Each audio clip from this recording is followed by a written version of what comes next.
Halo semua, nama saya Ami. Selamat datang di Startup Talks Hub.id. Hub.id adalah sebuah program startup dari Kementerian Komunikasi dan Informatika Republik Indonesia. Saat ini saya sudah bersama dua orang narasumber saya, yaitu Mas Putra dari MyRobin dan juga Mas Rian dari Dagangan. Mungkin bisa dimulai sekarang untuk perkenalan dirinya terlebih dahulu. Dimulai dari Mas Putra. Mbak Ami, nama saya Putra Pujianto, sebagai Director of Partnerships dari MyRobin. MyRobin adalah sebuah platform yang mana kami menjembatani antara pekerja dan juga pemberi jasa menggunakan teknologi, dan kami menawarkan solusi end-to-end seperti itu. Oke, baik. Mungkin bisa dilanjutkan oleh Mas Rian? Oke, makasih Mbak. Halo, saya Rian Manave, CEO dan co-founder dari Dagangan. Dagangan sendiri adalah platform social commerce yang fokus untuk wilayah daerah-daerah dan pedesaan di Indonesia, yang memfasilitasi baik pedagang maupun pembeli, dan mereka bisa menikmati fasilitas free ongkir atau logistik dimanapun di area dagangan beroperasi. Oke, baik kalau gitu. Maka mungkin sekarang kita bisa mulai sesi tanya jawabnya aja kali ya, langsung ya. Mungkin banyak juga yang dari kita semua yang belum tahu nih tentang Dagangan dan MyRobin itu seperti apa. Mungkin untuk pertanyaan pertama, aku akan tanyakan dulu kepada MyRobin. Sebenarnya tuh idenya apa sih? Problem apa yang sebenarnya ingin diselesaikan pada awalnya? Sure. So, pertamanya itu sebetulnya kita punya dua founders. Jadi mereka itu ketemu dari program Antler di Singapura. So, namanya Pak Ardi dan Pak Sid. Nah, Pak Ardi ini Indonesian, Pak Sid ini Singaporean. So, Pak Ardi pada saat itu tuh dia punya sebuah toko lah ya, atau kayak semacam F&B kecil-kecilan, dan dia tuh pada saat itu facing problems kalau misalnya orang-orang ini tuh pegawai-pegawainya itu susah didapatkan gitu. Jadi mereka itu susah didapetin, lalu kalaupun bikin iklan juga harus pasang kayak di kacanya tokonya atau apa gitu. Nah, sebetulnya idenya adalah bagaimana caranya mengotomatisasi semua hal-hal tersebut gitu. Itu satu. Lalu setelah itu juga kita melihat bahwa para pekerja dalam tanda kutip blue collar ini ya adalah orang-orang yang membutuhkan gitu. Jadi bagaimana caranya kita supaya bisa memberikan mereka security dalam hal finansial, karena berdasarkan research yang kami lakukan, mereka itu biasanya melakukan pendapatannya itu day by day banget. Jadi ya tidak seperti mungkin yang seberuntung rekan-rekan kita pekerja-pekerja white collar.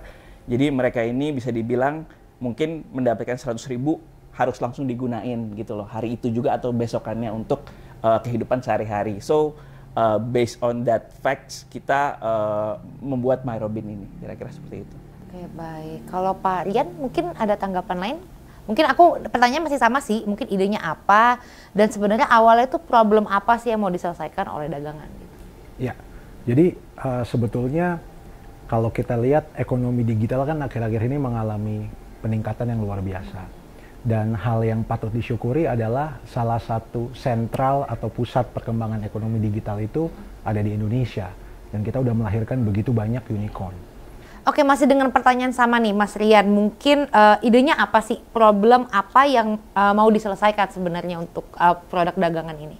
Iya, sebelum saya bicara soal problem, mungkin saya mau garis bawahi fenomena yang terjadi hari ini, bahwa ekonomi digital itu sedang meledak, dan salah satu negara yang menjadi pusat ekonomi digital, apalagi di Asia Tenggara, itu Indonesia, yang sudah melahirkan begitu banyak unicorn.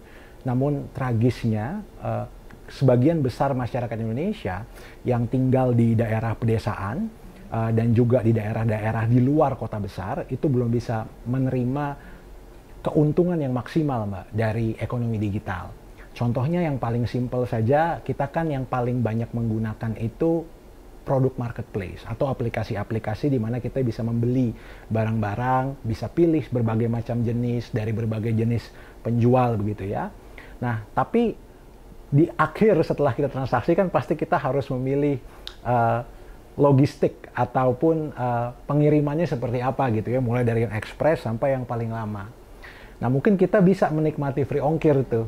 Tetapi kalau kita tinggal di daerah atau di wilayah-wilayah pedalaman, wilayah pedesaan, ternyata free ongkir itu nggak bisa, karena free ongkir itu pada dasarnya adalah subsidi. Jadi sekalipun sudah disubsidi, sisanya tuh masih banyak.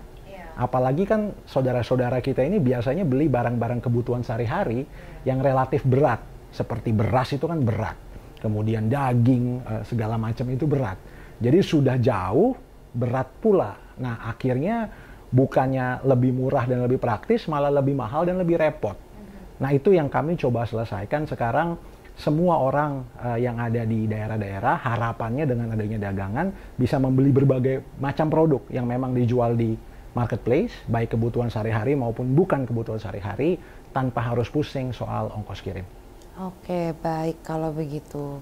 Oke, mungkin pertanyaan selanjutnya nih ya, bisnis modelnya tuh seperti apa sih? Karena katanya yang aku dengar nih salah satunya vendor, tapi aku nggak tahu yang mana nih, aku lupa. Mungkin bisa diceritakan sedikit gitu tentang Mike Robin dulu, mungkin bisa dimulai. Ya, sure. Ya. Jadi dagangan adalah klien saya ya kebetulan.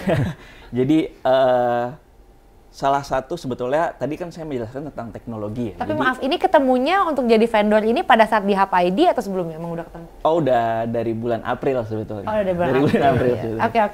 Oke. So, jadi sebetulnya tadi kan saya juga jelasin tentang teknologi. Jadi di sini selain kita mau otomatisasi tersebut, kita juga memberikan value tambahan kepada klien kita. Jadi bisa dibilang prosesnya itu kita pre-screen untuk semua workers tersebut. So let's say dagangan baru buka nih di kota Kulon Progo gitu ya. Mereka butuh ada kepala gudang, ada driver, ada sales. Nah itu bagaimana kita sebisa mungkin menggunakan teknologi kita, teknologi AI kita. Jadi di situ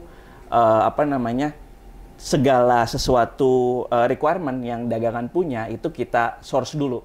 Jadi di situ kita match dengan teknologi kita, AI kita, dari database yang kita punya, lalu biasanya setelah itu kami juga melakukan screening dari wawancara.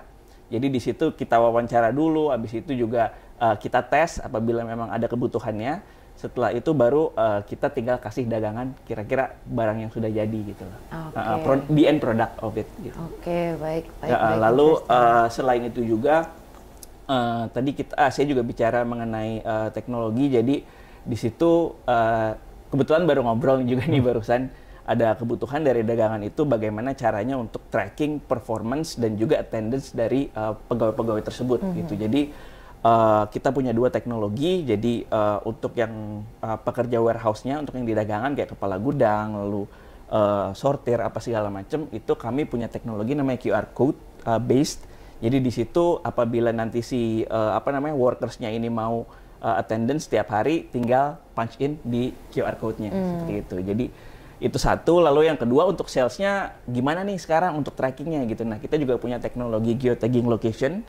Jadi let's say Mas Rian nanti minta nih workersnya untuk punch in jam 9 setiap pagi gitu kan. Cuma mungkin nanti si workersnya tiba-tiba jam 9 dia udah harus ada meeting di tempat A gitu ya misalnya. Nah nanti si workers ini tinggal absen di situ, geotagging, mereka selfie, dan nanti akan dari sistem kita akan ngebaca lokasi dia di mana gitu. Jadi kira-kira teknologi tersebut yang kita tawarkan, dan itu mungkin untuk lebih kepada penyedia jasanya atau partner kami dagangan. Untuk workersnya sendiri selain pastinya kita sediakan opening ya, lapangan kerja ya untuk mereka. Juga kita sediakan semacam fasilitas tambahan berkenaan juga dengan tadi penjelasan saya mengenai bagaimana mereka live day by day. Jadi di situ kita memberikan semacam early wage access, tarik gaji lebih awal, di mana harusnya mereka gajian tanggal 30, di situ mereka bisa tarik gajian tanggal 15 atau 14 misalnya untuk meringankan beban mereka. Kira-kira seperti itu. I see. Mungkin dari Bapak mau dijelaskan dulu, Pak? Ya, sebenarnya masih kelanjutan dari penjelasan saya tadi sama penjelasan Mike Robin yang tadi juga disampaikan. Ya. Jadi tadi kan saya bicara soal bagaimana saudara-saudara di daerah, saudara-saudara di desa bisa menikmati keuntungan dari ekonomi digital atau e-commerce. Nah, salah satu yang menjadi kunci adalah membangun infrastruktur. Nah, pemerintah sudah membangun infrastruktur terkait jaringan internet lah ya dari Kementerian Komunikasi yang juga menjadi pelopor HPID. Nah, kami menjadi pelengkap yaitu membangun infrastruktur digital dan infrastruktur fisik. Maksudnya apa? Infrastruktur digital dalam arti kita membangun sistem yang bisa membuat masyarakat bisa mengumpulkan order mereka sehingga order yang dibuat itu besar. Nah, kalau ordernya besar itu kan logistik jadi bisa terbantu. Kemudian infrastruktur digital yang berikutnya adalah infrastruktur untuk bisa mengelola inventory dan juga mengelola fulfillment. Nah, infrastruktur digital ini nggak akan ada artinya tanpa infrastruktur fisik. Nah, disinilah kami memberdayakan masyarakat lokal dan juga dibantu oleh MyRobin supaya kita bisa secara efektif mengkombinasikan antara infrastruktur fisik yang adalah masyarakat lokal dan juga infrastruktur digital. Nah, harapannya dengan kami sudah menerobos masuk ke daerah atau rural, nanti startup yang lain yang memiliki produk atau service yang relevan juga bisa masuk. MyRobin jadi contoh pertama. Ke depan fintech yang misalnya memang punya produk khusus, misalnya productive loan untuk daerah bisa masuk lewat kami. Dan juga yang lain-lain ke depannya harapannya betul-betul nanti ke depannya di daerah bisa menikmati benefit dari ekonomi digital gitu, Mbak. Oke, baik kalau gitu. Tapi kan gini loh, mungkin lebih ke gini. Ini kan produknya tuh grassroots banget ya. Maksudnya ini ibaratnya to manage the blue collar gitu kan ya. Itu cara manage-nya gimana? Karena seperti pengalaman-pengalaman sebelumnya, failure itu ada di teknologi. Jadi kayak kalian kayak produknya itu biasanya sudah punya teknologi yang mutakhir, tapi usernya nggak bisa pakai. Biasanya kan kegagalan ada di situ kalau di startup ya. Mungkin bisa dimulai dulu dari MyRobin. Mungkin apa namanya manage-nya tuh gimana sih? Ya, it's a very good question actually. Jadi awalnya memang karena kita ini lebih memfokuskan kepada blue collar worker, di mana kita tahu selain manage-nya susah, tapi turnover-nya juga sangat tinggi bisa dibilang. Jadi hal yang pertama kita coba bangun itu adalah dari sisi database. Jadi dari mulai awal didirikan sampai sekarang itu kita sudah mengumpulkan lebih dari 2 juta, tepatnya mungkin sekarang ada di 2,6 juta untuk seluruh workers yang sudah terdaftar di aplikasi kita, di platform kita. So basically kita bangun database-nya dulu nih. Nah, dari database itu 96% itu usianya dari 18 sampai 36 tahun, Mbak. Jadi di situ bisa dibilang adalah kita lebih memfokuskan kepada mereka yang sudah tech savvy atau sudah mengerti teknologi gitu. Jadi memang salah satu dari requirement kita itu adalah gimana caranya supaya si orang ini bisa mendaftar melalui teknologi ke platform kita gitu. Jadi karena kebutuhan juga seperti dagangan dan teman-teman kita yang lain gitu ya, memang sudah banyak dibutuhkan dari mereka itu kemampuan atau kesadaran teknologi. Jadi itu bisa dibilang jadi first layering kita gitu loh, untuk bagaimana caranya mendaftar di platform kita dan bagaimana caranya supaya si para pekerja-pekerja ini juga bisa mendapatkan expose lebih terhadap lapangan pekerjaan. Gitu sih kira-kira. Jadi ya memang tough awalnya, tapi arah kita ke situ, dan so far memang bisa dibilang yang terdaftar di kita adalah usia milenial, di mana mereka memang sudah terekspos oleh gadget dari kecil. So basically that's that. Oke, I see. Kalau dari dagangan bagaimana? Mungkin tanggapannya? Ya, kalau dari dagangan kami punya 3 fasilitas ya untuk bisa memanage teman-teman yang ada di daerah. Yang pertama dari pendekatan bisnis model kami. Jadi bisnis model kami itu dalam kami masuk ke satu daerah, kami selalu berpartner sama istilahnya tokoh-tokoh masyarakat. Kita bilang mereka sebagai local influencers atau local partner atau juga community leader. Jadi mereka yang akan menjadi PIC dari daerah tersebut. Itu yang pertama. Kemudian yang kedua, si PIC ini kita berikan pendampingan oleh community manager. Jadi community manager itu memang tim dagangan. Satu community manager itu biasanya handle beberapa area.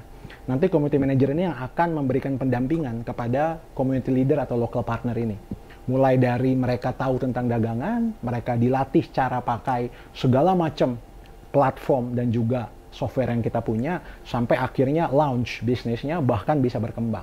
Itu didampingi oleh community manager. Dan yang terakhir, infrastruktur digital kita juga kasih fasilitas berupa software. Jadi selain aplikasi dagangan atau dagangan mall yang bisa diinstal dari Google Play Store, kita juga punya back-end aplikasi yang di komputer atau back-end aplikasi yang juga dipakai oleh community leader. Tapi tidak kita taruh di Google Play Store. Ini nanti yang juga menjadi alat, nggak cuma buat teman-teman community leader untuk bisa mengendalikan bisnisnya, tapi juga kita untuk bisa memonitor performa mereka. Jadi kita bisa bantu kalau memang kita lihat kok performanya menurun, mungkin gitu. Oke, baik. Oke, ini kan kedua produk ini nih, Myrobin dan dagangan ini udah mateng lah ya produknya gitu ya, sudah ada trafficnya, sudah jalan gitu kan ya. Kira-kira next big step-nya itu setelah Hub ID ini apa ya? Oke, mungkin kalau bisa dibilang matang juga belum terlalu matang juga gitu ya. Jadi kita masih baby lah istilahnya, kalau apalagi dibandingin sama dagangan gitu ya, jauh. Jadi mungkin dari Hub ID ini, setelah ini kita sebetulnya kita juga sedang persiapan saat ini, karena baru kira-kira 2-3 mingguan yang lalu kita dinobatkan sebagai Best Startup di Indonesia. Jadi kita akan mewakili tahun depan Indonesia, represent Indonesia untuk berkompetisi di World Cup Startup di Silicon Valley.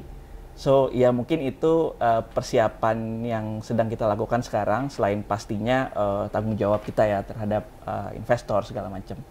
So yeah, that's one. And also setelah ini juga mungkin early next year atau middle of next year kita juga akan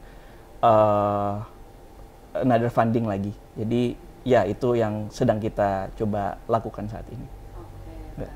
Kalau gitu, mungkin Pak yang ada tambahkan? Ya, kalau buat saya mungkin sebelum jawab, saya mau share bahwa menurut saya Hub ID itu satu konsep yang menarik gitu. Karena dibanding inkubator-inkubator lain yang fokusnya adalah membangun network ke sesama startups dan juga investor. Tapi hal menarik yang ada di Hub ID ini yang juga membuat kenapa dagangan ingin bergabung adalah bagaimana Hub ID itu diinisiasi oleh pemerintah. Jadi harapan kami sebetulnya ketika kami tergabung di Hub ID tidak hanya sebatas jaringan lewat startups dan investors yang saya yakin inkubator-inkubator lain punya, tapi terutama adalah bagaimana kami bisa bersinergi dan bekerja sama sama pemerintah. Baik itu Kementerian Komunikasi Informatika yang memang menjadi pelopor, tapi juga tidak terbatas dengan itu kementerian-kementerian yang lain. Karena visi dagangan ini kan untuk daerah dan 70% dari rakyat Indonesia itu tinggal di daerah. Maka saya percaya juga pemerintah punya begitu banyak program yang fokusnya mengembangkan ekonomi daerah. Dan kita mau ambil bagian gimana caranya kita bisa berkontribusi ke masyarakat lewat program-program pemerintah tersebut, Mbak. Jadi kalau saya refleksikan ke hal tersebut, kita juga baru selesai Series A dan kita juga tergabung di Hub ID. Bagaimana dalam perkembangan kita setelah Series A ini kita bisa bergandengan tangan dengan pemerintah sehingga apa yang kami lakukan tuh efektif dan istilahnya kita nggak reinventing the wheel atau melakukan yang sebenarnya sudah dilakukan pemerintah, tapi bisa melengkapi bahkan menambahkan. Setuju sekali, Mas. Baik. Kan kami bantu pastinya untuk Siap. menjangkau daerah-daerah terpencil. Kita juga bisa bantu, tenang aja. Siap kalau kayak gitu.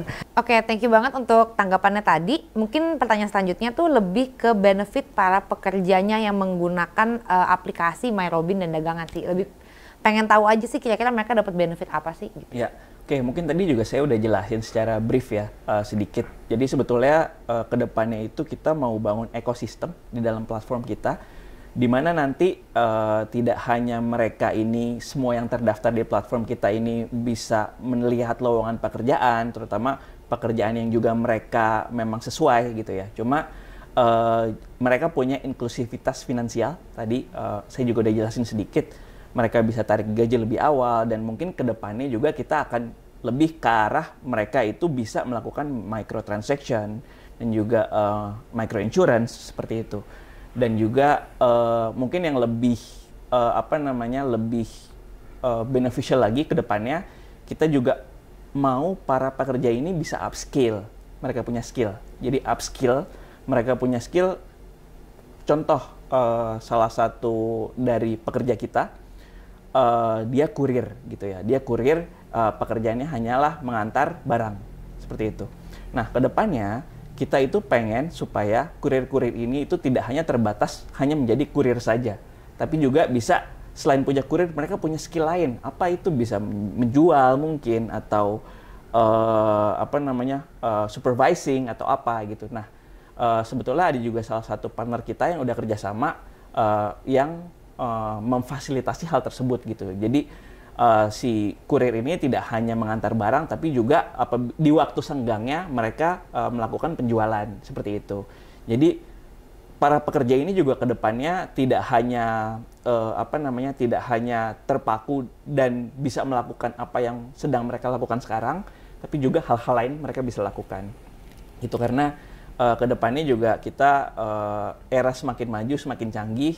Jadi kita pengen selain mereka itu sudah tech savvy, mereka juga punya skill-skill yang dibutuhkan untuk masa depan. So itu satu. Lalu yang kedua juga di sini kita mencoba juga untuk bekerja sama dengan government. Bagaimana caranya supaya kita bisa meng-upskill mereka punya kemampuan. Dan salah satunya mungkin Hub ID tadi yang udah dijelasin sama Mas Rian sebelumnya. Kita juga di sini senang banget udah diundang, udah diajak untuk gabung dengan Hub ID karena di situ kita bisa tereksplor dan kerjasama dengan pemerintah untuk mengajak para pekerja ini, para masyarakat yang terutama yang di daerah-daerah, gimana caranya juga supaya mereka bisa upskill, mereka punya kemampuan. Kira-kira seperti itu.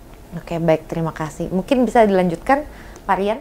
Ya, jadi kalau bicara soal yang bekerja untuk dagangan, ada dua jenis nih. Yang satu adalah partner kami, yang tadi saya sebut community leader tadi, yang ada di daerah-daerah. Yang kedua memang orang yang bekerja untuk dagangan. Dan dua-duanya menarik.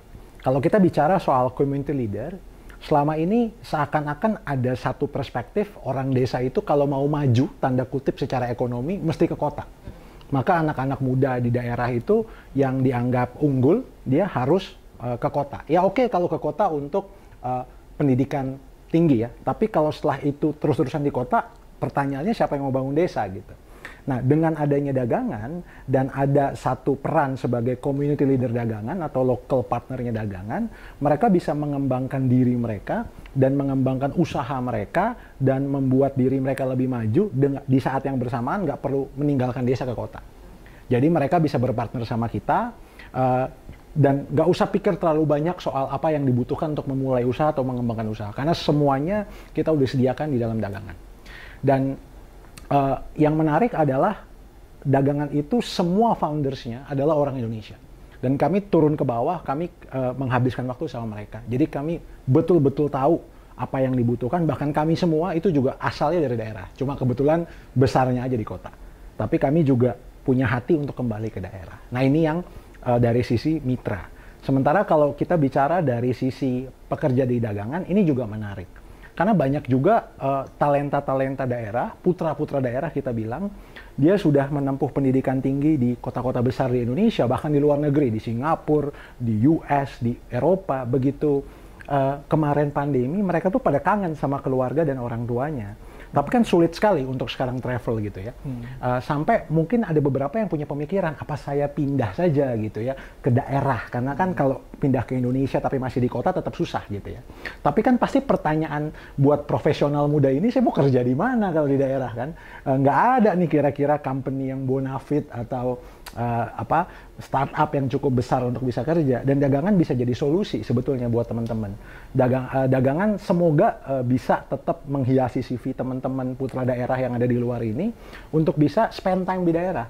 Apakah mereka nanti tetap mau ada di sana menjadi perwakilan dagangan, atau nanti mereka mau bikin usaha sendiri, atau mereka mau meneruskan apa yang telah dimulai orang tuanya, monggo. Atau mereka nanti mau kembali lagi ke dunia profesional internasional, silahkan. Tapi paling tidak dagangan bisa menjadi rumah teman-teman ini, talenta-talenta daerah yang tersebar di seluruh dunia, untuk sejenak bisa menghabiskan waktu sama keluarga dan pause istilahnya untuk rethinking their futures. Oke. Itu paling kurang lebih ya. Oke, that's interesting. Oke, kalau gitu kita lanjut aja langsung ke pertanyaan selanjutnya.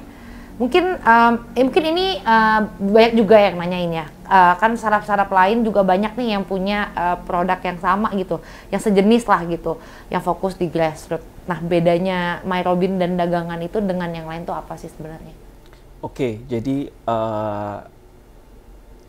mungkin kita lebih banyak di sini punya kompetitor ya, itu dengan outsourcing tradisional gitu.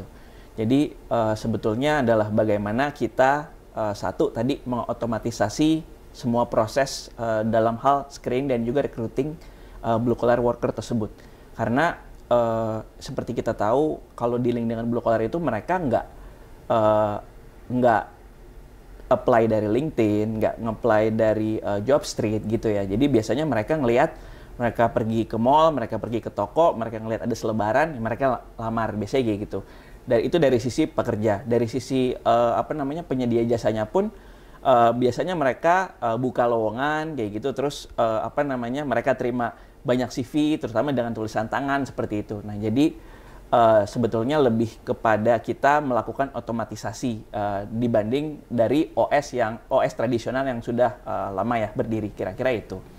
Dan juga selain itu kita di sini menyediakan ekosistem, kita akan menyediakan ekosistem ke depannya. Jadi di situ mungkin kita mau bikin seperti LinkedIn lah ya, cuma untuk versi blue collar, kira-kira begitu. Jadi di situ kita juga nanti membolehkan mereka untuk saling interaksi, lalu mereka saling cari kerja, mereka punya inklusivitas finansial dan sebagainya dan sebagainya. Jadi mungkin lebih kepada kita ini berjalan mengarah kepada fintech, yang mana kita juga akan membangun ekosistem untuk para pekerja tersebut. Gitu. Oke, baik. Mungkin ada tanggapan lain, Pak? Ya, kalau kasus dagangan ini memang menarik, Mbak. Karena kalau kita lihat tren secara umum, memang mungkin 3-5 tahun terakhir, konsep atau ide terkait rural e-commerce atau social commerce ini sedang meledak. Dan ini tidak di Indonesia, malah ini dari luar. Kemudian karena memang lanskap Indonesia, daerah Indonesia yang memang mayoritas dari daerah, lantas banyak yang berpikir ini ide yang cocok untuk di Indonesia. Maka banyak founder-founder dari luar yang akhirnya membangun rural e-commerce atau social commerce ada di Indonesia. Dan mereka mengklaim bisa mengcover rural. Namun yang sangat disayangkan adalah banyak pendekatan yang akhirnya nggak efisien, banyak pendekatan yang akhirnya nggak efektif. Kenapa? Karena pemahaman akan konteks itu tidak mendalam. Maka penting sekali kalau kita bicara rural e-commerce adalah satu startup yang juga dimulai dan inisiasi dan idenya diformulasikan oleh orang-orang daerah. Semua founders dagangan, walaupun sebagian dari kami itu mendapat pendidikan di luar negeri, atau kami termasuk saya juga kerja di perusahaan internasional dulu, tapi kami dari daerah. Bahkan saat kami bekerja, kami sempat menghabiskan waktu cukup banyak di daerah. Maka ketika kami membentuk dagangan, ini bukan sekedar FOMO ya, fear of missing out, karena konsep social commerce atau rural e-commerce yang berkembang. Tapi ini lahir dari apa yang kami observasi, dan pendekatan yang kami buat, yang kami tailor, itu memang betul-betul khusus untuk lanskap dan masyarakat Indonesia. Maka yang membedakan dagangan dengan startup yang lain adalah dagangan itu Indonesian rural e-commerce atau Indonesian social commerce. Yang lain, it's just another rural e-commerce. Yeah. Wow, that is true actually. Oke, baik. Terima kasih kepada My Robin dan dagangan yang telah hadir dalam session kita kali ini. Mungkin bisa dikasih tahu nih para penonton, mungkin ada yang mau cek dagangan dan My Robin bisa di mana? Ya, untuk dagangan bisa langsung buka dagangan.com, gampang sekali, dagangan.com. Atau teman-teman yang pakai Instagram bisa lihat update kami. Kami aktif sekali, setiap hari kami bikin 2-3 IG story, sering bikin quiz juga. Langsung aja follow @dagangan_Indonesia. Gampang, Dagangan Indonesia, karena kami ada buat Indonesia. Baik, kalau My Robin nih mungkin?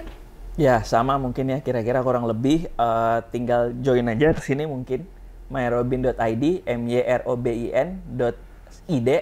Lalu untuk Instagram juga kita ada di myrobin official. Itu aja. Oke, baik. Terima kasih banyak atas kehadirannya. Mungkin untuk session kita kali ini kita tutup aja dulu. Jangan lupa kalau ingin tahu lebih banyak tentang program hub.id bisa cek di website kami dan di sosial media. Dan jangan lupa juga untuk subscribe di YouTube channel kami ini agar mendapatkan informasi-informasi selanjutnya mengenai startup-startup kami. Terima kasih banyak, sampai jumpa.